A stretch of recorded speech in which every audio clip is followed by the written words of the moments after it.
আৰু ইফালে মাইক্ৰছফ্টৰ ছাৰ্ভাৰ ডাউনৰ ফলত গুৱাহাটী আন্তঃৰাষ্ট্ৰীয় বিমানবন্দৰতো প্ৰভাৱ পৰে।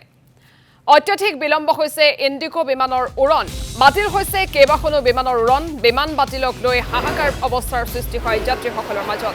দিল্লীলৈ যাবলগীয়া বিমান বাতিলৰ পিছত কৰ্মচাৰীয়ে দুৰ্ব্যৱহাৰ কৰাৰো অভিযোগ উত্থাপন কৰে যাত্ৰীয়ে। আমি বিমানবন্দৰৰ পৰিৱেশ দৰ্শকসকলক দেখুৱাইছো। এয়া বৰঝাৰ বিমানবন্দৰৰ পৰিৱেশ।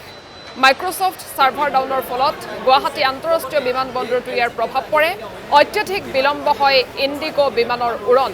বাতিল হৈছে কেইবাখনো বিমানৰ উৰণ আৰু বিমান বাতিলক লৈ হাহাকাৰ অৱস্থাৰ সৃষ্টি হয় যাত্ৰীসকলৰ মাজত। দিল্লীলৈ যাবলগীয়া বিমান বাতিলৰ পিছত কৰ্মচাৰীয়ে দুৰ্ব্যৱহাৰ কৰাৰো অভিযোগ উত্থাপন কৰে যাত্ৰীয়ে। আমি লাডাখ যাব লগা আছিলে, মই পেছেঞ্জাৰ হয় আৰু আমাৰ ইণ্ডিগোটো কেঞ্চেল কৰিছে বুলি 3টা বজাত মেছেজ দিছে। 3টা আমাক এতিয়া দিল্লীলৈ পঠিওৱাৰ ব্যৱস্থা কৰি দিব লাগে আৰু এতিয়া নোৱাৰোঁ বুলি কৈছে, ছাৰ্ভাৰ ডাউন এনেকৈ কৈ আছে।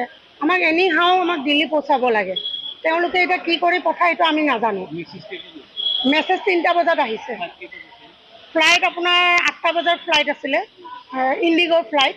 আৰু ইণ্ডিগোৰ ফ্লাইটটো এতিয়া কেঞ্চেল হ'ল। 3টা বজাত মেছেজ দিছে আমাক।